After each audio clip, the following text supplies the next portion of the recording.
लोग सिर्फ सोचते हैं कि केवल जम्मू में जो इलाका है या जम्मू वाले लोग हैं या जो जम्मू वाली डोगरी बोलते हैं वही केवल डोगरे हैं।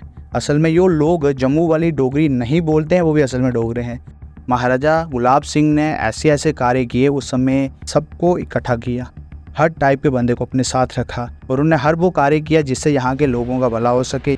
एशिया का पहला कॉन्स्टिट्यूशन दिया जम्मू कश्मीर को। और महाराजा हरि सिंह के जितने योगदान मैं गिनाऊँ उतने कम है। उसने इतना कार्य किया इस क्षेत्र में, इतना कार्य किया कि मुझे लगता आज तक भी हमारी सरकारें उतना कर पाई हैं। कुछ लोग ये भी कहते हैं कि महाराजा हरि सिंह जी का जो जन्मदिन है वो 23 सितंबर में नहीं होता एक्चुअल में। ये थोड़ा कंट्रोवर्शियल मुद्दा भी हो सकता है, लेकिन अगर फैक्ट्स पे बात की, सच्चाई पे बात किया जाए तो हमने इस पर भी रिसर्च किया था। हर डॉक्यूमेंट पे अलग अलग डेट आती है वहाँ पे, कहीं पे 13 लिखा होगा, कहीं पे 15 लिखा होगा, 21 लिखा होगा, कहीं पे 24 लिखा होगा। अश्विन माह में उनका जो जन्म होता है वो कृष्ण पक्ष की नवमी में को होता है और वो उस समय 1895 के, और वो दिन था असल में। कुल देवी और कुल देवता ये ऐसी चीज़ें हैं जिसके बारे में जो आज की पीढ़ी है बहुत कम उन्हें ज्ञान होगा इसके बारे में। जब हर तरफ से दरवाज़ा बंद हो जाता है उस समय आपको कुलदेव और कुलदेवी आप उनका ही रास्ता आप थाम सकते हो, उनके कदम आप पकड़ सकते हो और वही लास्ट में आपको हक से जिनसे मांग सकते हो वो आपके कुलदेव और कुलदेवी ही है।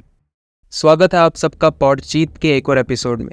लास्ट टाइम जब हमने डोगरा डायनेस्टी पे पॉडकास्ट किया तो उस टाइम काफ़ी सारे लोगों के जो मिक्स ओपिनियंस रहे थे कि जिन जिन टॉपिक्स पे हमने बात की तो काफ़ी कंट्रोवर्सी उन पे उठी कि आखिर हमारे पास या हमारे गेस्ट के पास ऐसे क्या रेफरेंसेस हैं जिन बेसिस पे जो है वो बातें की गई। तो इसलिए जो है हमने इन्हें वापस इस बार बुलाया है और इस बार वापस से जो हम डोगरा डायनेस्टी पे बात करेंगे और साथ ही साथ इस बार सारे रेफरेंसेस के साथ बात की जाएगी, चाहे हम बात करें कि महाराजा हरि सिंह का बर्थडे 23 सितंबर को आता भी है या नहीं, या अगर जैसे लास्ट पॉडकास्ट में हमने बात की थी कि जो डोगरास का जो रोल है महाभारत में वो आखिर कितना है, उस पर भी बात की जाएगी। और सबसे बड़ी बात कि आखिरकार जम्मू कश्मीर में कौन से जो महाराजा थे जिनका सबसे बड़ा रोल जो है जम्मू कश्मीर को बनाने में रहा, और ऐसा क्यों है कि आज तक कोई भी बाहरी राजा जो है वो जम्मू कश्मीर पे अपना कब्जा नहीं कर पाया। इन सब पे आज हम इनसे बात करेंगे और साथ ही साथ सारे रेफरेंसेस जो है वो भी वीडियो के एंड में हम आपको प्रोवाइड करेंगे। तो आइए इनसे बात करते हैं।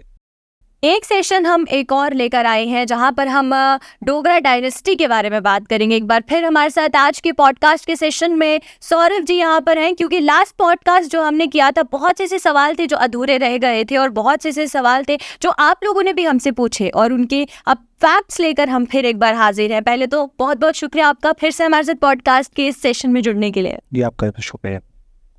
सर लास्ट पॉडकास्ट में कई ऐसी बातें आपने बताई थी जो लोगों ने क्रिटिसाइज भी की, कहीं सपोर्ट भी की, बट एक बात ये थी कि जो डोगरा कल्चर है वो एक सिर्फ लिंग्विस्टिक आइडेंटिटी है या फिर कुछ और। अब सारी बात यहाँ से शुरू होती है। दरअसल लोगों को असल में कुछ नई चीज़ अपनाने में समय लगता है पहले तो, और जब डोगरा की बात आती है वो असल में डोगरा का मतलब भी नहीं जानते। और इन्होंने सिर्फ एक जम्मू रीजन और खासकर जम्मू सिटी तक भी कईयों ने डोगरा को समेट के रख दिया है। असल में जो डोगरा वर्ड है, मैंने जैसे पिछली बार भी बताया था कि दुर्गर से है, और दुर्गर का मतलब है द लैंड ऑफ सेटलमेंट। ऐसी यहाँ पे फोर्टिफाइड सेटलमेंट हो पूरी, किलाबंदी, छोटे छोटे किलाबंदी इलाकों में लोग रहते हों और जिन पर जीत पाना लगभग नामुमकिन कह लो आप, तो उनको डोगरा कहा जाता था। और ये असल में लिंग्विस्टिक आइडेंटिटी होने के बजाय कि ट्राइबल आइडेंटिटी बन चुकी है, और ट्राइबल आइडेंटिटी ही है जो खशों से निकली हुई है। और खशों का कल्चर सबसे एक वाइड और काफ़ी ज़्यादा एक गौरवमय उनका पूरा कल्चर है, और उन्हीं खशों से हमारी ब्रांच निकली है और हम वही डोगरा हैं। और जब डोगरी वर्ड भी आती है, जब डोगरी लैंग्वेज की बात आती है, वो भी कोई एक सिंगल लैंग्वेज नहीं है, उसमें भी कई सारे डायलैक्ट्स आते हैं। जैसे जम्मू ये इलाके सारे आते हैं, यहाँ पे कंडियाली बोली जाती है, मेरे इलाके में न्याली बोली जाती है, कहीं ऊपर रियासी साइड जाओगे वहाँ पे खसियाली बोली जाती है, तो कहीं देसी बोली जाती है, तो कहीं खा बोली जाती है, तो कहीं बलोरी बोली जाती है, कहीं पर बड़वाली बोली जाती है। एरियाज के बाद जी लगभग 27 से ज़्यादा डायलैक्ट हैं। और लोग सिर्फ सोचते हैं कि केवल जम्मू में जो इलाका है या जम्मू वाले लोग हैं या जो जम्मू वाली डोगरी बोलते हैं वही केवल डोगरे हैं। असल में जो लोग जम्मू वाली डोगरी नहीं बोलते हैं वो भी असल में डोगरे हैं। यहाँ पे भद्रवाह के इलाके के लोग हैं मेरे, उनसे भी कई ऐसे शख्स से हमारी मुलाकात हुई तो उन्होंने कहा कि क्या हम भी डोगरा हैं। और एक वो भी थे, उन्होंने ये बोला कि आज से 2 पीढ़ी पहले हमारे लोग कहा करते कि हम डोगरा हैं, लेकिन जब जम्मू में आए जम्मू वालों ने हमें कहने भैया तुम लोग तो पहाड़ी हो, बाहर से आए, पहाड़ी हो, तुम लोग डोगरा नहीं हो। इसलिए हमने उस आइडेंटिटी से अपने आप को दरकिनार कर लिया। तो हम जम्मू वालों को भी समझना पड़ेगा कि असल में डोगरा आइडेंटिटी है क्या। अगर हम उस चीज़ पे नहीं जाते हैं तो इससे हमारा भी नुकसान है, और एक हमारी जो बाइट संस्कृति है हम उसको ना चाहते हुए अंधकार की तरफ ले जाएंगे। बिल्कुल। सौरभ जी, आपसे बात हुई थी इस बारे में कि जम्मू कश्मीर जो है वहाँ पर जो लोग रहते हैं उनके जो फीचर्स हैं, उनका जो पहनने का तरीका है, बात करने का तरीका है, वो बाकी इंडियन स्टेट से बहुत अलग है। तो क्या इसका हिस्ट्री से कुछ है? क्योंकि हमारे फीचर्स, हमारा कलर, वो सब बहुत अलग है बाकी इंडियन स्टेट से। बिल्कुल बिल्कुल, इसके पीछे वही मैंने जो आपको पहले बोला, खश, जो पूरी लाइन आप देखो हिमालय वाली, ये सारे के सारे लोग हैं, ये इनके फीचर्स थोड़े पर मिलते जुलते हैं सारे के सारे, क्योंकि हमारी जो लाइन है, जो शुरुआत है वो खसों से है। खस इन्हें कैसाइड भी बोला जाता है, कोई कश कहता है, कोई शक भी कहता है, अपने हिसाब से दर्पण विधि से उनका नाम भी बदला है, और बोलचाल के तरीके से उनके बारे में लोगों ने अलग अलग धारणा भी बना ली। तो हमारे यही कारण है कि हमारे जो रेशियल स्ट्रक्चर है सारा, जिसे BMAC कल्चर आप शायद आप जानते हो, जो सारी की सारी कहानी, अगर हमें अपने बारे में, हमारे जीन्स के बारे में हमें जानना है तो हमें उसी BMAC पे की तरफ जाना पड़ेगा, तो हम अपने बारे में जान सकेंगे असल में हमारी रूट्स हैं कहाँ। तो बहुत से ऐसे लोग हैं जो कहते हैं कि हम राजस्थान से आए हैं और फिर जम्मू में आकर रहे, एंड फिर अब वो डोगरा अपने आप को कंसीडर करते हैं। तो ये जो माइग्रेशन है ये किस टाइम से शुरू हुआ? क्योंकि आपने रिसर्च की है बहुत ज़्यादा इन चीज़ों पर, तो इसका जो माइग्रेशन एग्जैक्टली वो कैसे शुरू हुआ, और उसके बाद जो, जैसे आपने कहा, रूलर्स भी बहुत हैं जम्मू कश्मीर के, तो उसमें भी कहीं ना कहीं वो एक हिस्ट्री प्रॉपर नहीं आती है, कोई स्क्रिप्टेड फॉर्म नहीं है किसी भी चीज़ का। तो उस चीज़ के बारे में जब आपने रिसर्च की तो कैसी चीज़ें और क्या क्या चीज़ें जो हैं वो आपको मिली? जो राजस्थान वाली बात है, दरअसल इसमें तो कई सारे ड्रॉबैक आते हैं, क्योंकि जो माइग्रेशन सग्र हुई भी है जो राजस्थान वाली, वो एक माइन्यूट है असल में। लेकिन यहाँ पे क्या किया कि हमारे लोगों को जब दिल्ली दरबार में जाते थे तो उनको एक, कहते हैं ना, बुरी नज़र से देखा जाता था। वो कहते कि ये पहाड़ी हैं, ये डोगरा हैं, असल में पता नहीं इनके पीछे कौन है, कहाँ से शुरू हुए हैं। उन पे अलग अलग तरीके से ताने भी मारे जाते थे। इसलिए उस समय भी क्या हुआ कि हमारे ही लोगों ने अपनी कुछ ऐसी वंशावली तैयार करी, और हम लोगों को कहीं और से हमने अपने आप को जोड़ना शुरू कर दिया। और असल में जो माइग्रेशन थ्योरी है वो असल में कह सकते हो, कहते माइनस, बिल्कुल कम माइन्यूट कह सकते हो, एकदम काफ़ी कम माइग्रेशंस हुए हैं जो राजस्थान की तरफ से दूसरी स्टेट से हमारे यहाँ पर। और हमारा जो असल है, हम यहीं के मूल हैं, और हमारे एक वाइड एरिया है, लास्ट सेंट्रल एशिया तक एक काफ़ी हमारी एक वाइड संस्कृति रही है। इसलिए आप देख सकते हो कि पूरा हिमालय रीजन में हमारी जितनी भी संस्कृति है सब मिलती जुलती है। हमारे लोगों के पहनावे मिलते जुलते हैं, हमारे लोगों के बोलचाल के तरीके मिलते जुलते हैं, और हमारे में एक एक्स्ट्रा फीचर्स होता है शाइनेस का, वो यहीं लोगों में पाया जाएगा। और हमारे में लोग ब्रेव भी हैं, सब कुछ है। लास्ट पॉडकास्ट में एक आपने कुछ पार्ट करा था महाभारत वाला, कि डोगरास का इसमें एक मेन रोल था, तो बहुत लोगों ने वो क्रिटिसाइज़ करा था। कुछ ही लोग होंगे जो सपोर्ट में थे, बट बहुत इसके अगेंस्ट थे। तो इसके बारे में आप और बता सकते हैं? ज़रूर। दरअसल क्या है ना, लोग असल में, मैं वही बोला कि लोग असल में सच्चाई को पहचाना नहीं चाहते। और असल में क्या होता है, जब भी आप कोई अच्छी शुरुआत करते हैं, असलियत बाहर लाते हैं, तो शुरुआत में उसका विरोध ही होता है। जब शुरुआत में विरोध होता है तो फिर उसके बाद लोग शोध की तरफ आते हैं। जब शोध करते हैं तो धीरे धीरे अपनाना शुरू करते हैं, और एक ऐसा समय होता है कि उसी को अपना लेंगे। ये वही कहानी, क्योंकि लोगों को आज के परिप्रेक्ष्य में सारी चीज़ें देखते हैं कि आज कैसा चल रहा है। उस समय में आज की तरह ऐसी नेशन स्टेट भी नहीं थी, क्योंकि जो आज का नेशन स्टेट मॉडल है ये तो नेपोलियन के बाद का है। उससे पहले यहाँ की स्टेट्स भी किसी और तरीके थी, हमारे यहाँ के रहने का तरीका भी कुछ और था। हमारी अपने जनपद हुआ करते थे, हमारे अपने इलाके हुआ करते थे, हमारी अपनी सीमाएं हुआ करती थी। और उस समय ये भी चलता था कि जो सेना पहले पहुँची, जिस सेना को मांगने के लिए वो सेनापति पहले आता था कि हमें दे दो, जो राजा पहले आता कि हमें दे दो, उसके साथ हमारी सेना चली जाती थी। तो इसलिए आज के परिप्रेक्ष्य में चीज़ों को देखना, धर्म अधर्म बोला की बात आती है। उस समय चीज़ें कुछ और तरीके से चलती थी। हमें उस समय में, उस टाइम इंटरवल में जाना पड़ेगा कि आखिरकार वहाँ पे चल क्या रहा था। इसलिए हमें चीज़ों को सही तरीके से और अनवाइज्ड होकर चीज़ों को देखना पड़ेगा, ना कि एक छोटे से कमरे में घुसकर उसी कमरे के अब जैसे चले लाइट्स उस तरीके से इसी लाइट की तरफ घूमना, ऐसा नहीं होगा। आपको सच्चाई को अपनाना पड़ेगा, मानना पड़ेगा। और मैं तो यही कहता हूँ कि आप खुद शोध करिए। आप महाभारत पे, यहाँ पे सब बोलते हैं महाभारत पढ़ते हैं, गीता पढ़ते हैं, आप खुद ही जाइए, कर्म पर्व उतार खोलिए, पूरा महाभारत पढ़िए, आपको वहीं पे दिख जाएगा हमारे पुरखे किसकी तरफ थे। तो महाभारत के अलावा और जो लड़ाइयाँ हुई हैं, बहुत ज़्यादा हिस्टोरिक वॉर्स हुई हैं, तो उसमें एज अ डोगरास जो थे उनकी क्या पार्टिसिपेशन रही है? हम तो फ्रंटियर में ऐसे भी, और जहाँ भी जो पहला अटैक होता वो हम पर ही होता था। हम लड़ते आए, हमारे पुरखे असल में लड़ते आए उस समय भी। इवन सिकंदर के समय में, अलेक्जेंडर के टाइम पे भी हमारे पुरखों का पहला योगदान रहा है, क्योंकि वार तो यहीं से स्टार्ट हुई सारी। उस समय भी आपको जो नाम मिलेंगे, आम्बी जो आपके पुरुष हैं जिसे पोरस कहते हैं, वो भी उसके बाकी राजधानी आपको कोई नहीं बताता, लेकिन डोगरा एनल्स में उसकी राजधानी का नाम भी पता चलता है, गोटी पानी जो हमारी झेलम के पास है। वैसे सारा इलाका में उस समय भी एक वाइड रेंज, जो जम्मू का राजा उस समय कहते हैं, जो वाजिद सेन की बात होती है, याजिद सिंह कहा जाता है, और उनकी उनकी जो पत्नी थी वो असल में पुरुष सेन की बेटी मंगलादाई थी।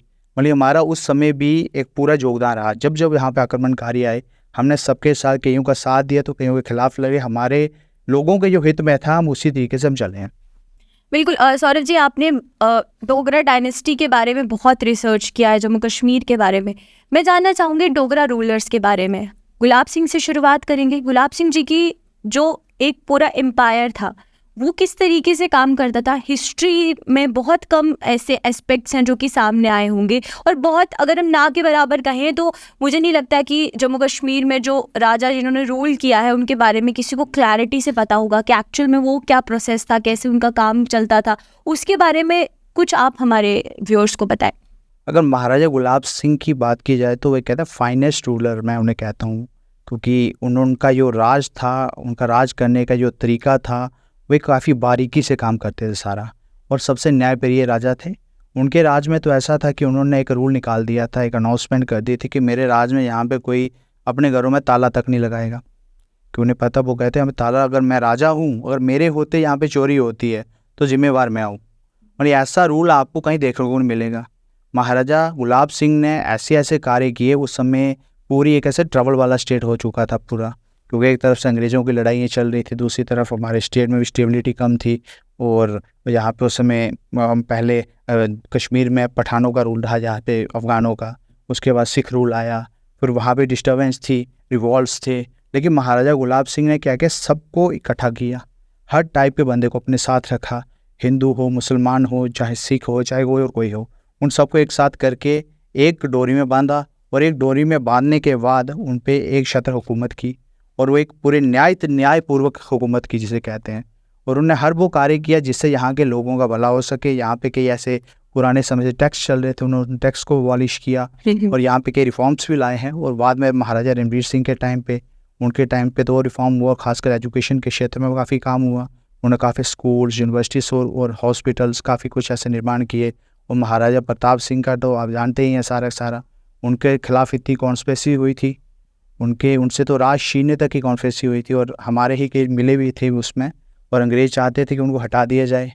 लेकिन उस समय भी उन्होंने उस रूल, उस पूरे कहते षड्यंत्र के बीच में भी एक ऐसा रूल करके दिखाया जो असल में एक काबिल तारीफ़ है। फिर महाराजा हरी सिंह आते हैं, तो महाराजा हरी सिंह का जो दौर है वो तो एक गोल्डन पीरियड कहा जाता है, कि उनके टाइम पे यहाँ पे सबको मालिकाना हक ज़मीनों के भी मिलना शुरू हो गए। उससे पहले मिलते थे दूसरे तरीके से, महाराजा गुलाब सिंह के टाइम पे मालिकाना हक इतने होते नहीं थे। लेकिन धीरे धीरे महाराजा हरी सिंह के टाइम आते आते जहाँ ज़मीनों के राइट्स मिले, यहाँ पे रजिस्ट्रियाँ होना शुरू हो गई, हमें स्टेट सब्जेक्ट भी मिला एक तरीके से कह लूँ, चाहे अब तो वो नहीं है लेकिन वो भी मिला यहाँ पे। और भी सारी, इवन महाराजा हरी सिंह ने यहाँ पे प्रजा सभा इलेक्शंस भी करवाई, एक डेमोक्रेटिक लाइन्स पे पूरी मोनार्की को लाने की कोशिश की। एशिया का पहला कॉन्स्टिट्यूशन दिया जम्मू कश्मीर को। और महाराजा हरी सिंह के जितने योगदान मैं गिनाऊं उतने कम है, उतने इतना कार्य किया इस क्षेत्र में, इतना कार्य किया कि मुझे लगता आज तक भी हमारी सरकारें उतना कर पाई है। बिल्कुल। महाराजा हरी सिंह जी की बात चल रही है। 23 सितंबर को उनके लिए जो उनके बर्थडे पर छुट्टी की बात कही जा रही थी, प्रोटेस्ट काफ़ी देर से चल रहा था, और फाइनली उसके लिए जो है एक वो सक्सेसफुल भी रहा। लेकिन फिर भी मैं आपसे ये सवाल पूछना चाहूँगी, हिस्ट्री क्योंकि कहीं पर भी क्लैरिटी से नहीं आई है, हमें नहीं पता गुलाब सिंह जी का दौर जो है वो एक्चुअल में कब शुरू हुआ। और कुछ लोग ये भी कहते हैं कि महाराजा हरी सिंह जी का जो जन्मदिन है वो 23 सितंबर में नहीं होता एक्चुअल में। तो जब आपने इसके बारे में स्टडी करना शुरू की, तो ये कितनी ऐसी चीज़ें थी जो इसमें मिथ्स निकल कर आई, और कितनी ऐसी चीज़ें थी जो फैक्ट्स निकल कर आई? जैसे महाराजा हरी सिंह जी के जन्मदिन की बात है, थोड़ा कंट्रोवर्शियल मुद्दा भी हो सकता है, क्योंकि अभी हम पिछले साल ही हमारी सरकार ने उनके नाम में छुट्टी घोषित की है। लेकिन अगर फैक्ट्स पे बात की, सच्चाई पे बात किया जाए तो हमने इस पे भी रिसर्च किया था और हमारा इनिशिएटिव था, और उस समय हमारे सामने जो नतीजे आए थे, हमने उस समय कुछ जानी मानी फिगर्स हैं उनसे सामने डिस्कस भी किया था और उनको कहा भी था कि हमें नेक्स्ट मूव लेने से पहले इसके ऊपर क्लैरिटी लेना बहुत ज़रूरी है। लेकिन हाँ, उन्होंने किसी तरीके जो भी है उन्होंने उसको थोड़ा इग्नोर किया। लेकिन असल में जो हमने पाया, जो पूरा जब शोध करने के बाद हम कई आर्कीव्स में ब्रिटिश जो उस समय की न्यूज़पेपर्स थे और ब्रिटिश आर्कीव्स में जो डॉक्यूमेंट्स थे, उनके सहारे हमने पता लगाने की कोशिश की आखिरकार महाराजा हरि सिंह का जन्म आखिरकार हुआ तो हुआ कब। तो वहाँ पे हमने पाया कि वहाँ पे कहता है, अब जब आप देखा हर डॉक्यूमेंट पे अलग अलग डेट आती है, वहाँ पे हर डॉक्यूमेंट पे अलग अलग, कहीं पे 13 लिखा होगा, कहीं पे 15 लिखा होगा, कहीं 21 लिखा होगा, कहीं पे 24 लिखा होगा। तो अब मैटर आया कि आखिरकार ये अलग अलग डेट्स आखिरकार है तो है क्यों। तो जब हम इस पे डीप जाना शुरू किया तो हमने पाया कि असल में महाराजा हरि सिंह थे, वो असल में हमारा जो यहाँ का कैलेंडर था, जिसे देसी कैलेंडर कहते हैं हमारे, उसके उस तरीके से जन्मदिन मनाते थे अपना। और उनका जन्म हुआ था अश्विन माह में, जो अश्व महीना, ये भी अश्व महीना, ये अश्विन माह में उनका जो जन्म होता है वो कृष्ण पक्ष के 9वीं माह को होता है, और वो उस समय 1895 का, और वो दिन था असल में 13 सितंबर असल में। अगर हम उस तारीख से चलें, उस हिसाब से और दूसरे हिसाब से चलते हैं तो हर साल उनका जन्मदिन फिर अलग तारीख पे आएगा, अगर और हिंदू और कैलेंडर। बिल्कुल बिल्कुल हिंदू कैलेंडर के हिसाब से। और असल में उस समय का देखें अगर 1895 का, तो उस समय वो 13 तारीख था, 13 सितंबर था। और वैसे 23 सितंबर एक और दिन है, उस समय महाराजा प्रताप सिंह का अगर असल में कैसे बैकुंठ धाम वासी हुए थे 13 सितंबर 23 सितंबर 1925 को लगभग शाम के 7 बजे के आसपास वो बैकुंठ धाम वासी हुए थे। तो आपने नेशनल इंटरनेशनल हर तरीके की जो है वो रिसर्च की है, जम्मू कश्मीर या फिर हम बात करें डोगरास की, तो ये सुप्योरिटी किस तरीके से नज़र आते हैं? क्योंकि जैसे हम लोगों ने डिस्कशन पहले पॉडकास्ट में भी की थी कि हर एक चीज़ का ओरिजिन कहीं ना कहीं वो कनेक्टेड है डोगरा डायनेस्टी से या डोगरास से। तो आपने नेशनली इंटरनेशनली हर तरीके से रिसर्च किया, हिस्ट्री पढ़ी है, तो उस बीच किस तरीके का कहीं ना कहीं वो चीज़ जो ख़त्म होती है वो आकर डोगरास पर ख़त्म होती है? क्योंकि डोगरा की बात इसलिए आती है कि डोगरा एक ऐसा साम्राज्य था, एक ऐसी डायनेस्टी थी जो आखिर तक 1947 तक, मैं कहता हूँ 1952 तक एक तरीके से पूरा टस से मस नहीं हुई। और हम लोग ऐसे थे, हमेशा लड़ते रहे अपने एग्जिस्टेंस के लिए, हमारी बात के लिए, हमारे शनाख्त के लिए, कि हमारा जो पूरा आइडेंटिटी है वो किसी तरीके पे उस पर कोई दाग ना आए, ना कोई वो कह सकते हो किसी भी तरीके से वो किसी उस अंधकार की तरफ ना चली जाए जिससे हमारे आने वाले पीढ़ियों को नुकसान हो। अब इंटरनेशनल तौर पे जब देखा, दूसरी में काफ़ी सारे और कंट्रीज़ के लोगों में भी उनसे बातचीत होती है, जब देखता हूँ उनमें एक चीज़ थी, वो क्या थे, वो उनको कुछ नया सीखने का काफ़ी उनमें जज्बा है। और इस समय वो क्या है कि सारे के सारे अपनी रूट्स की तरफ जा रहे हैं कि हमारा ओरिजिन आखिरकार है क्या। और जब हमारी बात आती है तो हम लोग इस चीज़ से भी पीछे भाग रहे हैं, हम अपनी रूट्स की तरफ नहीं आते, हम किसी और कार्य को पकड़ लेंगे और कुछ नया सीखने पे हम हिचकिचाते हैं। और वहाँ पे अगर आप दूसरी और कंट्रीज़ में देखोगे, वहाँ पे एक चीज़ आती है, वो क्या देखते हैं कि किस तरीके से हम कोई नई चीज़ आती है वो उसे क्रिटिसाइज़ करने के बजाय उस पर शोध किया करते हैं, क्योंकि कोई नई चीज़ है उसे हमेशा जानना चाहिए कि आखिरकार उसमें कितनी सच्चाई है, क्योंकि कोई भी चीज़ बोलता नहीं है, उसके पीछे कोई ना कोई तथ्य जरूर होता है।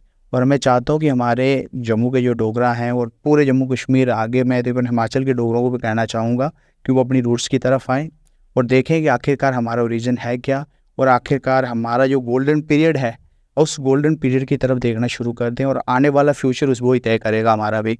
अभी जैसे हमने बताया कि हिमाचल के डोगरास, तो ओरिजिनली जो डोगरा है वो कहाँ तक मतलब फैले हुए हैं? नहीं, डोगरास की जो बाउंड्री है वो काफ़ी बड़ी है। कहते एक तरफ इस समय आज पाकिस्तान की तरफ चले जाएं तो हमारे तक्षशिला तक जो पूरा एरिया, वहाँ से लेकर हिमाचल के लास्ट तक हमारा एरिया है। और आज के पंजाब के काफ़ी सारे ये डोगरास के अंडर ही है, और यहाँ के जो लोग हैं उनमें भी डोगरा खून पाया जाता है। और इनके जितने भी लोग हैं, हर कोई किसी ना किसी तरीके से अपने आप को डोगरों से के साथ जोड़ता है। लेकिन आज समय ऐसा आ गया कि आइडेंटिटी क्राइसिस के कारण हर कोई बंदा ऐसा चाहता है कि हम उससे नहीं, हम उससे जुड़े हुए हैं और अपनी असल पहचान से दूर होते जा रहे हैं। तो बहुत बार ऐसा, जैसे आपने बोला आइडेंटिटी क्राइसिस आता है, बहुत बार ऐसा देखने को भी मिलता है कि जब पुरानी पीढ़ियां हैं वो किसी और धर्म या किसी और कास्ट से होती है, देन उसके बाद जो है वो चेंज होते होते वो कास्ट बदल जाती है या रिलीजन बदल जाता है। तो इसका रीज़न मेन क्या है? क्या लोग अपनी रूट से दूर होते जा रहे हैं, या फिर आइडेंटिटी क्राइसिस, या फिर हम बोले सोशल स्टैंडर्ड्स की वजह से ये रीज़न हो रहा है कि एक वेव आती है और वो सोशल स्टैंडर्ड के साथ ही सब चीज़ें चेंज कर चली जाती है? बिल्कुल। अब क्या होता है, जब हम किसी दूसरी सभ्यता के साथ या किसी दूसरे एरिया के लोग के साथ कॉन्टेक्ट्स में आते हैं, हम अपने आप को देखते हैं कि वो हमसे ज़्यादा सुपीरियर है, क्योंकि हर बंदा ये दिखाने की कोशिश करता है कि हम आपसे ज़्यादा सुपीरियर हैं। उसी चीज़, उसी वेव के अंदर हम भी प्रभावित हो जाते हैं, हमारे लोग भी प्रभावित हो जाते हैं और हम अपनी आइडेंटिटी से थोड़ा दूर भागने लगते हैं, क्योंकि जो मेजॉरिटी होती है, मेजॉरिटी किसी और तरफ होती है, और जो मिनॉरिटी है, फिर वो मिनॉरिटी ये सोचती है कि आखिरकार अगर हम इनमें ना मिलें, ऐसा ना हो हमें कोई नुकसान हो जाए। लेकिन फिर भी मैं काबिल तारीफ़ है कि अभी तक जो हमारे जो डोगरा है और पूरा हिमालय की बात करते हैं ना, अपनी पूरी रूट्स अभी तक नहीं छोड़ी। आज भी यहाँ पे जो हमारा पुराना यहाँ शमन जो कल्चर था उसको चलता है। शमन जो हमारा यहाँ जागर का सिस्टम होता है, जो भी चेला परंपरा है, उसी परंपरा पे यहाँ पे उसी देव पद्धति से यहाँ पे पूजाएं होती हैं आज भी। मेन रूट्स अभी भी हमारे लोगों ने छोड़ी नहीं, और इसका ये प्रमाण है कि हम में कुछ ना कुछ तो खास है कि आज भी हमें वो चीज़, कोई ऐसी चीज़ जो हमें बांध के रख रही है कि हमें अपनी रूट्स से दूर नहीं जाना है। अब ये हम पर है कि हम अपने आप को कितना सशक्त बनाते हैं और अपनी उन रूट से जुड़े रहते हैं। अगर हम रूट से जुड़े रहते हैं तो इतना तो फिक्स है कि हमें कोई ख़त्म नहीं कर पाएगा। अगर हम रूट से भी दूर चले गए, कहते हैं कि ये पेड़ है, पेड़ रूट से जुड़ा होता है, जो रूट से निकल गई तो पेड़ का क्या होगा। आपने शमन कल्चर की बात की, बहुत लोग होंगे जिन्हें नहीं पता, मुझे भी इतनी क्लैरिटी नहीं है इसके बारे में। तो एक शमन कल्चर एक्चुअल में क्या है, कैसे इसको फॉलो करते हैं? देखिए, अब आप बात आती है तो वैदिक कल्चर आ गया, ठीक है। वैदिक सभ्यता, जिस समय वेद प्रकट होते हैं, वेदों को अपरुषय कहा जाता है। जब वेद प्रकट होते हैं, और जो वेद के प्रकट होने से पहले, जैसे प्रोटो वैदिक जो एक टर्म इस्तेमाल की जाती है, प्रोटो वैदिक, जैसे अब हिंदी में जाए प्राक वैदिक, और जो प्राक वैदिक है वो हम हैं, जिनसे आर्य सभ्यता भी निकली हुई है, जिनसे वैदिक सभ्यता भी निकली हुई है। मतलब हम ही एक रूट्स कह सकते हैं। हम उस रूट्स से हमारे कई सारी डाइवर्शन हुई आगे, और हम उसी शमन कल्चर से, उसी प्रोटो वैदिक कल्चर से जुड़े हुए हैं, जिसमें हम असल में हमारा कॉन्टैक्ट देवता से डायरेक्ट होता है, उस परमात्मा से डायरेक्ट होता है। प्रकृति के हिसाब से हम डायरेक्ट परमात्मा से बात करते हैं, और उसमें एक बीच में हमारे एक मीडिएटर का काम करता है, इसे हमारे यहाँ पे चेला कहा जाता है। आप जानते होंगे, जब अगर आपने देव पूजन देखा होगा, उस देव पूजन के दौरान एक चेला होता है जिसमें कहते हैं कि देवता आया हुआ है, और देवता की बातें वो हमें बताता है, और हमारी जो परेशानी है हम देवता से उससे डायरेक्ट बात करते हैं। तो एक ऐसा मैसेंजर के तौर में काम करना, ये हमारे ही कल्चर में, और एक पुराना कल्चर जिसे कह सकते हो, यहीं पे हम में पाया जाता है। और ऐसा कल्चर और भी सभ्यताओं में पाया जाएगा, लेकिन जो बेसिक आएगा वो हमसे जुड़ा आएगा। तो क्या यही रीज़न है कि जम्मू कश्मीर, हिमाचल, उत्तराखंड, ये कुछ ऐसी स्टेट्स हैं जो ज़्यादा रिलीजियस है? क्योंकि पहाड़ी एरिया में भी चले जाओ, या फिर अगर जम्मू कश्मीर की भी बात करते हैं, तो यहाँ लोग जो बहुत ज़्यादा रिलीजियस है, जो रिलीजियस एक्टिविटीज़ है, वो बहुत ज़्यादा एक्टिवली उसमें पार्टिसिपेट करते हैं एज़ कम्पेयर टू बाकी स्टेट्स से। बिल्कुल, क्योंकि हमारा डायरेक्ट रिलेशन है, क्योंकि हम डायरेक्ट परमात्मा से बात करते हैं, पर डायरेक्ट देवता से बात करते हैं। जो डायरेक्ट एक हो गए, हमें अभी देवता से हम एक बात कर रहे हैं, देवता हमारी सुन रहा है या नहीं, वो क्वेश्चन मार्क रहता है लोगों में। बिल्कुल। लेकिन हमारे में तो सीधा हमें प्रत्यक्ष है, और जिसको प्रत्यक्ष है उसको प्रमाण की जरूरत होती ही नहीं है। हम इसलिए हमारे यहाँ पे जब शास्त्रों पे देखें, हम शास्त्रों के बजाय हम सीधा देवता के पास जाएंगे कि बताइए हमें आगे करना है तो करना क्या है, और उसी तरीके से हमारा पूरा जो रास्ता है देवता ही प्रकट करेगा। बिल्कुल। हम बात कर रहे हैं, जैसे आपने बोला शमन कल्चर है तो देवताओं से डायरेक्ट कांटेक्ट रहता है। कुल देवी और कुल देवता, ये ऐसी चीज़ें हैं जिसके बारे में जो आज की पीढ़ी है बहुत कम उन्हें ज्ञान होगा इसके बारे में। तो आप ये भी बताएं कि ये जो कुल देवता हम मानते हैं, पूजा करते हैं उनकी, और कुल देवी की पूजा करते हैं, तो ये कल्चर कब शुरू हुआ, और उसके बाद इसकी इम्पोर्टेंस क्या है, एग्जिस्टेंस क्या है? क्योंकि रूट से जुड़ना बहुत ज़रूरी है, और बहुत ज़रूरी भी है कि आप अपने कुल देवता या कुल देवी के साथ कनेक्टेड रहें, पूजा पाठ करते रहें। तो ये कब इसका एग्जिस्टेंस शुरू हुई थी? ये तो आदिकाल से कुल देवी और कुल देव का कॉन्सेप्ट है, काफ़ी पुराना कॉन्सेप्ट है। और असल में जो कुलदेव हैं और जो कुलदेवी हैं, असल में वही आपके कुल के रक्षक होते हैं।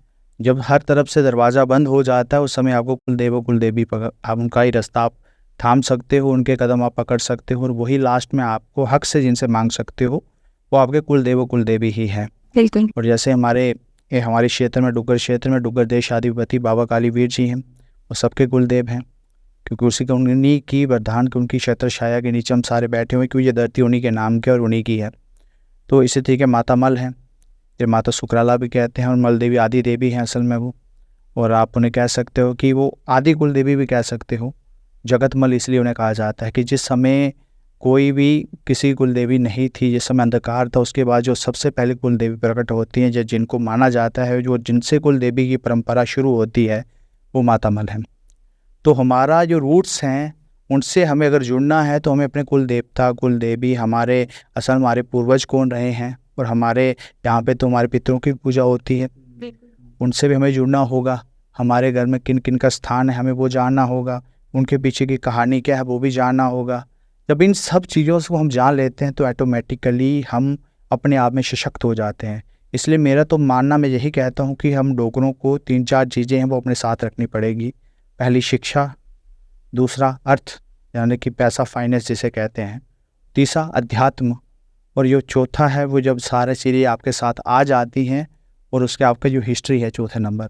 अब जिन 4 चीज़ों को आपने पकड़ लिया तो ऑटोमेटिकली आपके हाथ में पावर भी होगी, आपके हाथ में सत्ता भी होगी, आपके हाथ में सुख भी होगा, यहाँ भी और उस लोक में, दोनों लोक में आपको ख्याति मिलेगी।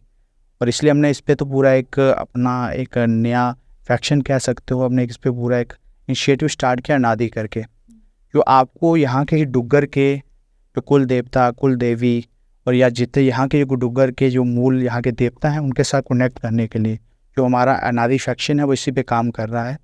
और हम हमारे लोगों को इन्हीं से जोड़ेंगे और उसी के थ्रू जोड़ेंगे। और दूसरा फैक्शन हमने को स्टार्ट किया क्योंकि हम चाहते, लोगों को कथा ही नहीं पता आखिरकार क्या है। यहाँ पे भागवत कथा भी चलती है, सब चलता है, लेकिन डुग्गर कथा तो चलती ही नहीं है। यहाँ पे होता तो होता क्या, किसी को पता नहीं। हमने उसके लिए भी एक इनिशिएटिव उठाया है कि डुग्गर देव परंपरा जागृति मंच करके, उसके अंडर भी हम एक बढ़िया देववाणी वाचक हमारे राघवनाथ जी, उनके थ्रू हम लोगों तक पहुंचाएंगे बात। और हमारा जो मकसद होगा वो सिर्फ ये होगा कि सबसे पहले जो डुग्गर के देवी देवता हैं उनकी तरफ फोकस रखिए, कि उन पे फोकस रखोगे तो आपको डायरेक्ट उनसे जोड़ दिया जाएगा, क्योंकि कुल देवता आपको इंद्र से जोड़ता है और इंद्र आपको शिव जी से जोड़ते हैं।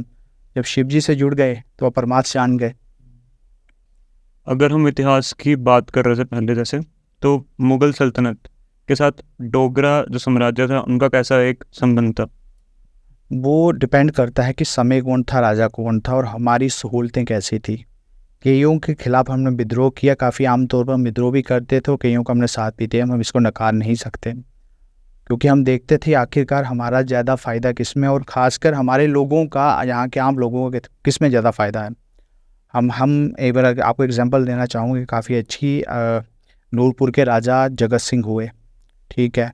तो उन्होंने वो क्या करते हैं, उनकी काफ़ी बड़ी जंग चलती है, वो मुग़ल प्रिंस के साथ ही जाते हैं।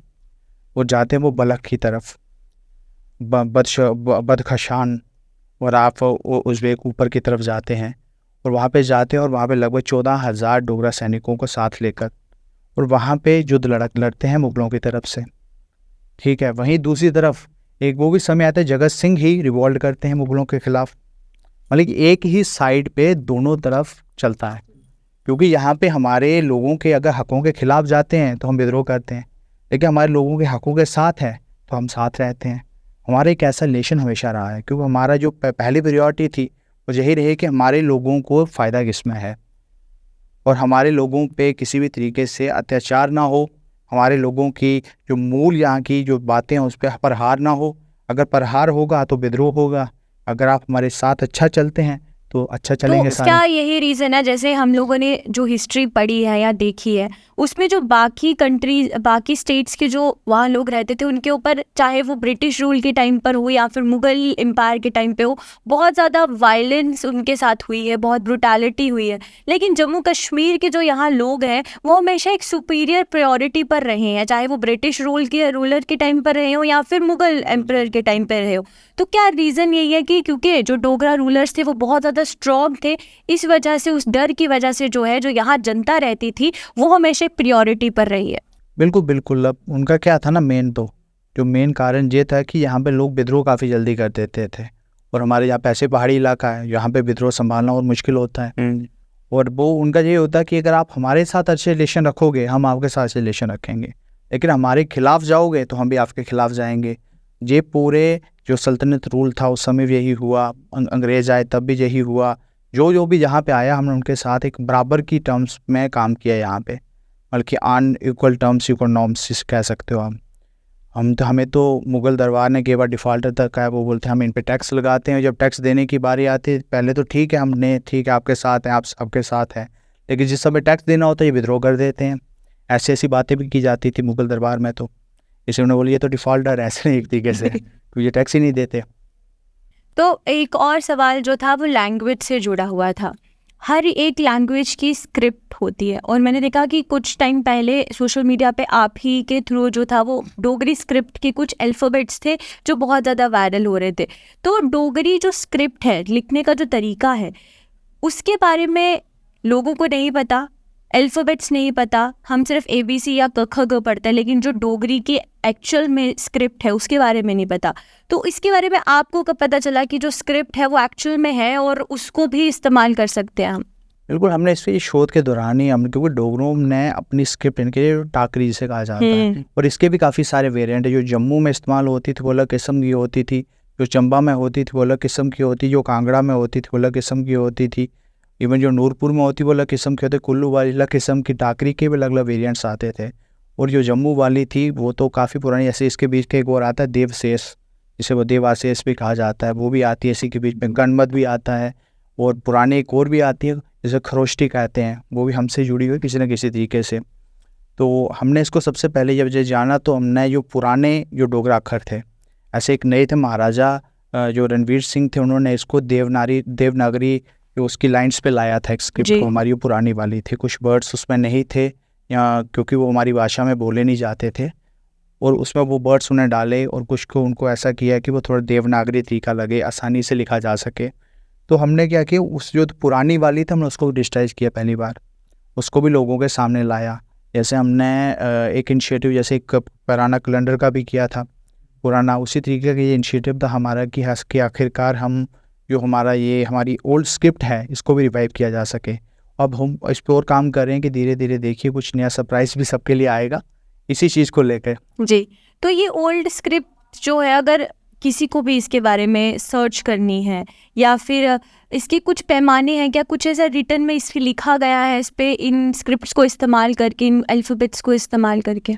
बिल्कुल, देखो मैं कह रहा हमने चाहे शोध किया ना किया, हमारे लोगों ने शोध किया ना किया, लेकिन अंग्रेज़ों ने इन पे शोध कर दिया था पहले ही। गरीसन ने भी इस पे काम किया है, उन्होंने उस पूरी स्क्रिप्ट को एक तरीके से लिख के पूर्ण उतारा कि ऐसे ऐसे अल्फ़ाबेट्स हैं आपके, उन्होंने किया। लेकिन हमारे वालों ने उसको साइलेंट कर देते हैं।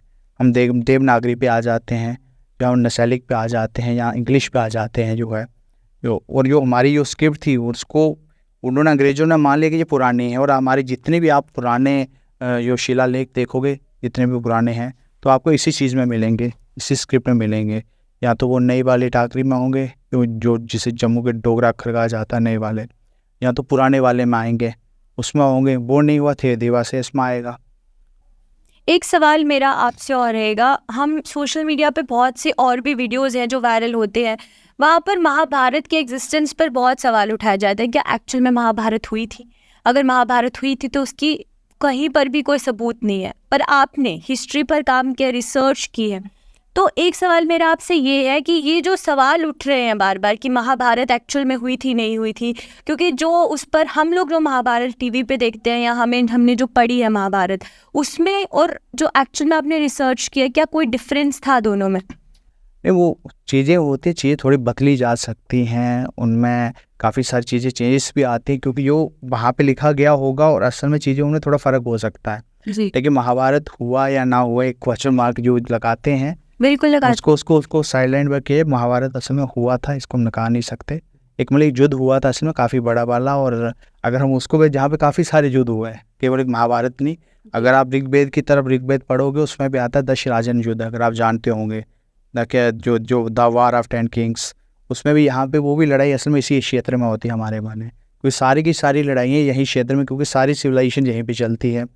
और अब वो सवाल है कि महाभारत हुआ या ना हुआ, वो एक एक कहते हैं ना, हुआ या ना हुआ वो आप भी जानते कि वो आपके वो आम कल्चर में चीज़ें चलती हैं, आम कल्चर में वो चलती हैं।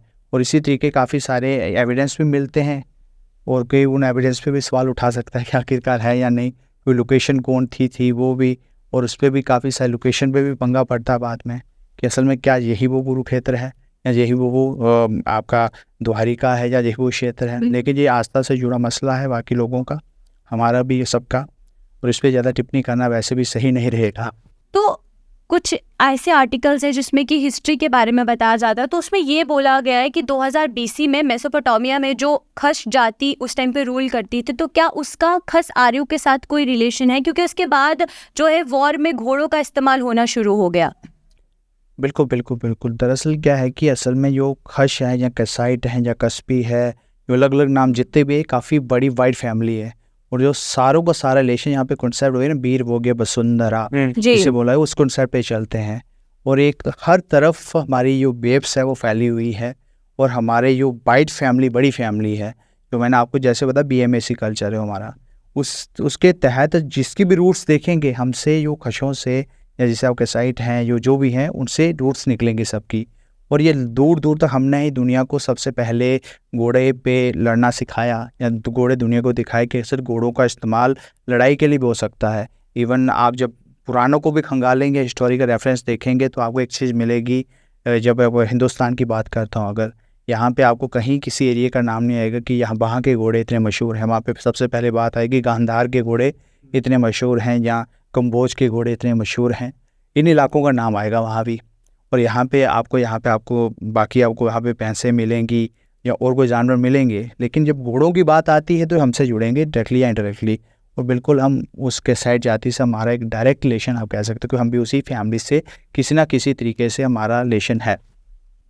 हमने आपके एक आर्टिकल में पढ़ा था कि जो डोगरा यहाँ के रूलर्स थे और सैनिक थे, उन्होंने सिर्फ यहाँ पे ही नहीं, इस प्रदेश में नहीं, बल्कि कहीं और दूसरे साम्राज्यों में भी, राज्यों में जाके उनकी सहायता के लिए अपने प्राण जो थे वो न्यौछावर किए थे। तो क्या ये गढ़ कुमाऊं के रोहिला पठानों के साथ भी यही हुआ था? बिल्कुल बिल्कुल। जैसे आपको मैंने पहले एक एग्जांपल दी थी राजा जगत सिंह की, उन्होंने भी सहायता की अपनी फ़ौज के साथ मिलके। तो जैसे अब गढ़ कुमाऊं की बात हुई है, तो वहाँ पे क्या हुआ था कि अल्मोड़ा पर रोहिला पठानों ने कब्जा कर लिया था वो, और गढ़ कुमाऊं की कंबाइंड फोर्सेस ने उन पर अटैक किया, लेकिन वो सफल हुए उन्हें जीतने में। तो उसके बाद क्या किया जाता है, जम्मू की तरफ रुक किया जाता है। वहाँ के राजा, वहाँ के जो सेनापति थे उस समय, शिवदेव और हरिराम, उन्होंने यहाँ के, हमारे यहाँ पे क्या कहते हैं उस समय मसनी ग्रुप चलते थे, जाने की जो एक तरीके से कह लो कि दूसरी की सहायता के लिए अपने प्रशांत न्यौछावर करते थे। और एक रेबल ग्रुप जिसे कहते हैं मसनरी, आपको पता होगा, जो कई बार पैसा लेकर भी काम किया करते थे या किसी और तरीके से भी अपनी सेवाएं दिया करते थे। तो वैसे ही यहाँ पे कुछ बड़े ग्रुप थे, खासकर 4 जो डोगरा स्टेट्स थी वहाँ से, एक तो हमारे जम्मू से, दूसरा हमारे बड्डू से, तीसरा कांगड़ा और फिर गुलेर। इन 4 इलाकों से एक काफ़ी भारी तादाद में यहाँ से फ़ौज ली गई। और उसके जो बड्डू से थे हमारे पूरन ठाकुर, जिनसे आज पूरे कुमाऊं में वहाँ पे पूरे नेगी, आपने सुना होगा, एक पुरनिया नेगी होते हैं, वो उसी लाइन के, उसी पूरन ठाकुर से जो उस कबीले से या उनके जो अपना मसनी ग्रुप से उससे जुड़े लोगों को वहाँ के जो कहा जाता है बड्डू से थे। और वैसे ही जम्मू से थे किशन सिंह, तो ऐसे ही कांगड़ा से नगरकोटिये थे आपके, और आपके गुलेर से थे। फिर इन ग्रुप्स ने अपना जब सहायता की वहाँ पे, तो वो रोहिला पठानों को एक ही झटके में उन्होंने वहाँ से भगा दिया। और फिर इन फ्यूचर ऐसा हुआ, मैंने आपको बताया कि वो दूसरों की हेल्प भी किया करते थे, जो उनका हो सकता है जब हमारा मफाद वहाँ, हम वहाँ भी चले जाते थे। फिर अब एक समय पर हमने रोहिला पठानों की मदद की, फिर मराठों के ख़िलाफ़ वहाँ पे जब पानीपत की लड़ाई होती है, तो उसमें हमारी फ़ौज वहाँ भी जाती है। और इन्हीं जो 4 जो रेबल ग्रुप्स थे, इन्हीं ग्रुप्स में से वो लोग जाते हैं। इसलिए हम सेवाएं समय समय पे अपने मफाद के हिसाब से और हमारे अपने फ़ायदे के हिसाब से हम देते हैं। और काफ़ी जुझारू और जंगजू कौम थे हम, इसलिए हमारा इस्तेमाल दूसरी जगह के लोग भी लिया करते जब वो फेलियर हो जाता था उनका कि अब हमें जाना तो जाना कहाँ है। और इस समय भी आपके उत्तराखंड में काफ़ी एक अच्छी तादाद है डोगरों की, और इन्हीं ग्रुप्स में से वो डोगरे निकले हुए हैं। और हमने 1762 तक वहाँ पे एकदम शांति बना दी उन इलाकों में। हम महाराजा हरि सिंह जी की बात करेंगे कि उन पर इल्ज़ाम लगाया जाता है कि जब कबाली घुसपैठ हुआ वहाँ से, तो वो कश्मीर छोड़ के जम्मू की तरफ आ गए। तो इस पर आपका क्या मानना है, आप क्या सोचते हैं इसके? देखिए, इल्ज़ाम लगाने वाले तो इल्ज़ाम लगाएंगे क्योंकि वो सारे पहलुओं को नहीं देखना चाहते हैं। असल में उस समय कहानी कुछ इस तरह की थी कि जब उस समय पाकिस्तान की तरफ से रेडर अटैक होता है तो वो हमारे कई लोगों को मारते मारते आगे की तरफ बढ़ रहे थे। तो जब श्रीनगर में जब महाराजा के पास ये खबर पहुंचती है तो उन्होंने कहा कि मैं खुद जंग के लिए आगे जाऊंगा। वो खुद जाना चाहते थे कि मैं खुद लीड करूं और आगे जाऊं। लेकिन उस समय हिंदुस्तान की ही हुकूमत ने और उनके जो सलाहकार थे उन्हें एक बात बोली कि अगर आपको किसी तरीके से आप जाते हैं और आपको पाकिस्तानियों को उस समय ये प्लान था कि महाराजा को पकड़कर उनसे ज़बरदस्ती इंस्ट्रूमेंटाइजेशन पर साइन कराया जाए, जी जो असल में महाराजा हरी सिंह चाहते नहीं थे कि वो इंस्ट्रूमेंटाइजेशन करें उनके साथ। और जो भी डिले था जो भी था उसके पीछे और भी काफ़ी सारी लंबी कहानी आती है कि उस पर भी कई लोग कहते हैं कि महाराजा हरी सिंह ने डिले क्यों किया, इंस्ट्रूमेंटाइजेशन पहले भी कर सकते थे। लेकिन उसके ऊपर भी महाराजा ने ही जवाब अपनी चिट्ठी में दिया हुआ है, जो उन्होंने उस समय राजेंद्र प्रसाद को बाद में लिखी हुई है। अगर मैं चाहूँगा कि जम्मू वाले और ख़ासकर पूरे जम्मू कश्मीर के लोग वो चिट्ठी को थोड़ा खंगाले, and I will also provide, आपको भी दूंगा कि आप अपने चैनल के माध्यम से लोगों पे जो चिट्ठी सामने लोगों के लाएं, क्योंकि लोग उसके बारे में भी नहीं जानते। जी तो महाराजा को उस समय कहानी ये थी कि महाराजा असल में चाहते थे कि मैं खुद आगे जंग के लिए आगे जाऊँ। लेकिन उस समय महाराजा को खुद चले जाते तो प्रजा तो पूरी अनाथ हो जाती, क्योंकि राजा पूरा उनके ऊपर सारा दायित्व था। तो इसलिए उनको ये साहब सबसे पहले सलाह दी कि आप किसी तरीके से श्रीनगर से निकल के जम्मू पहुंचिए। और जब जम्मू पहुंची और सबसे पहले जो काम किया जाए वो ये था कि इंस्ट्रूमेंटाइजेशन पे साइन किया जाए। जी और बाद में उन्होंने अपने जो उनके खास थे हमारे मिलिट्री स्टाफ जो हमारे उसे ब्रिगेडियर जिंदर सिंह थे उनको नियुक्त किया गया इसके लिए। वो अपने 110 डोगरा सैनिकों के साथ 5000 के साथ लड़ने के लिए निकल पड़े। और उन्होंने एक महाराजा से वादा किया कि मैं अपने खून की आखिरी कतरे तक लड़ूंगा और बचाऊंगा।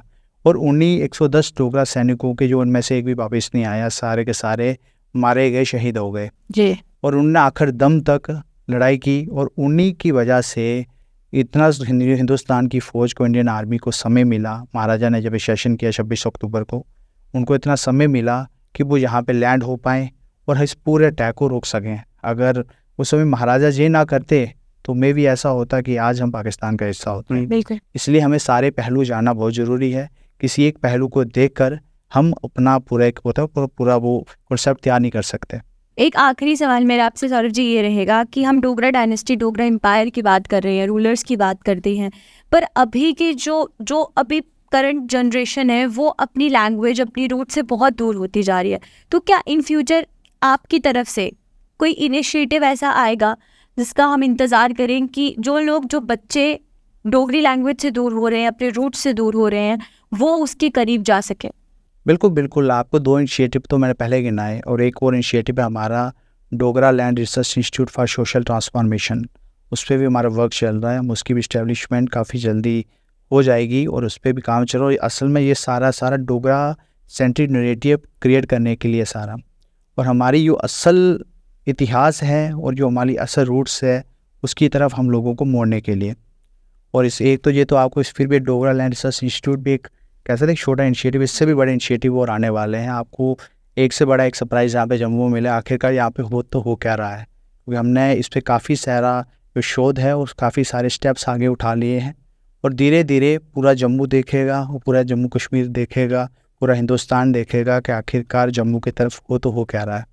बिल्कुल सर, अगर हम सवाल था कि अगर डोगरा इतिहास देखते हैं तो महाराजा गुलाब सिंह जी से पहले भी डोगरा रूलर्स रहे होंगे, तो आपके हिसाब से सबसे आइडियल किंग कौन था जिसने काम काफ़ी हर एक क्षेत्र में काफ़ी काम किए हों? महाराजा गुलाब सिंह से पहले हाँ, मतलब टोटल नहीं, एक से सबका अपना अपना योगदान होता है। हम किसी के योगदान को देखें कि उसने ज़्यादा किया या इसने कम किया, वो सही नहीं रहता। देखो, महाराजा गुलाब सिंह का अपना किरदार है, तो पीछे जाएंगे राजा रंजीत देव भी आएंगे, उनका अपना किरदार होगा। उससे के कोल राजा आएंगे, उनका अपना किरदार होगा। उससे पहले बौद्ध अर्जन आएंगे, उनका अलग किरदार होगा। राजा शक्तिकरण आएंगे, उनका अलग किरदार होगा। क्योंकि सबका अपना अपना किरदार होता है। हम किसी भी ये कहेंगे उसको इससे कंपेयर किया जाए कि ये ज़्यादा सही है या ये ज़्यादा गलत है।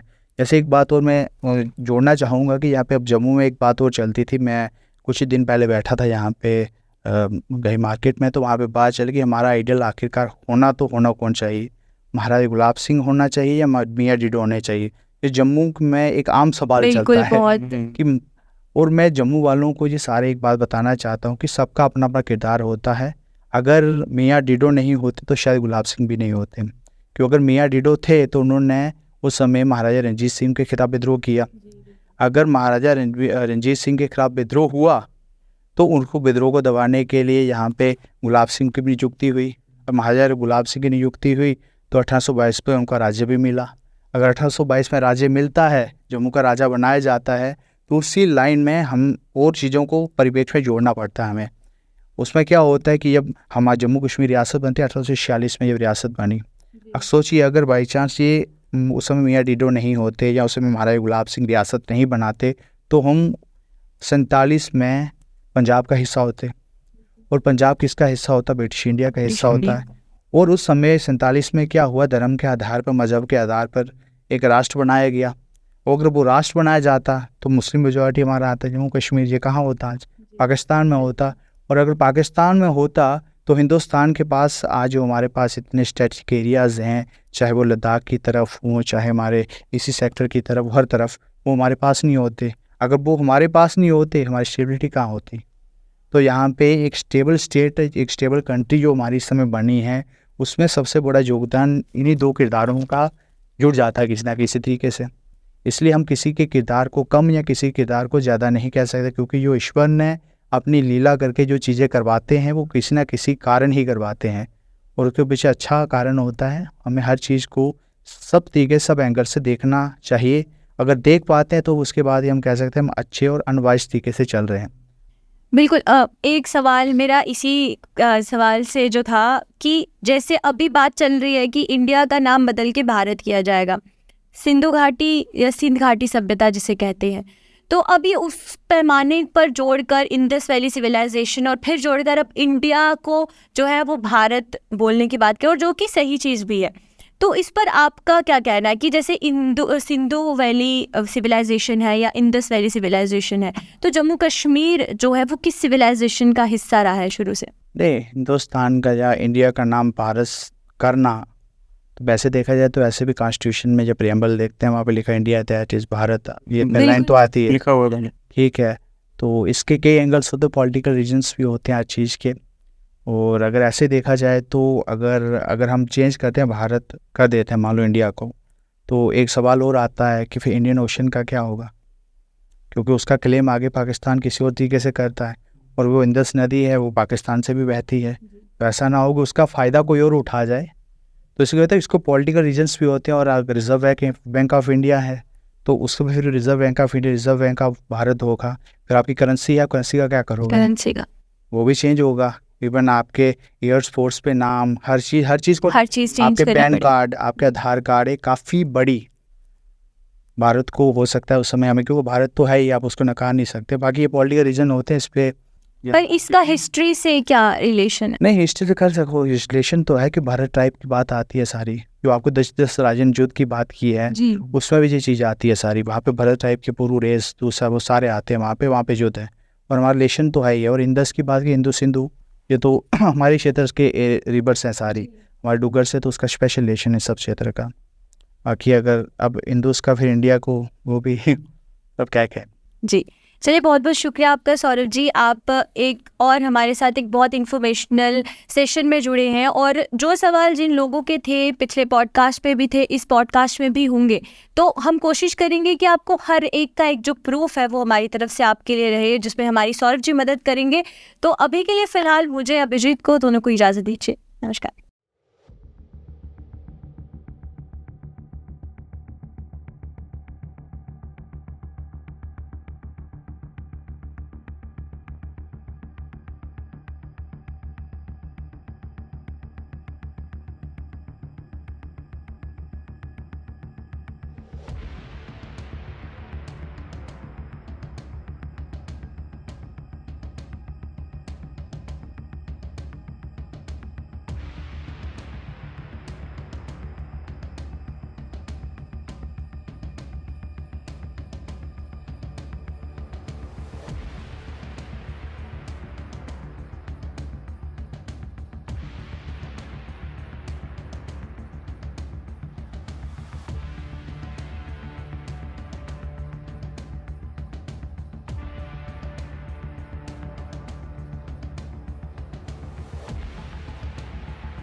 तो कैसा लगा आपको हमारा आज का पॉडकास्ट? उम्मीद करते हैं आपको बेहद पसंद आया होगा। और पिछली बार आपको डोगरा डायनेस्टी को लेकर कोई भी डाउट्स रह गए थे, तो इस बार हमने उसको फुल रेफरेंसेस के साथ क्लियर किया है। और स्टिल अगर आपको डाउट्स हैं तो उन्हें कमेंट्स में हमें ज़रूर बताइएगा। तो बस ऐसे ही हमारे पॉडकास्ट को प्यार देते रहिए और ऐसे ही नॉलेजेबल, एंटरटेनिंग और इन्फॉर्मेटिव पॉडकास्ट के लिए हमारे चैनल को लाइक, शेयर एंड सब्सक्राइब करना ना भूलें।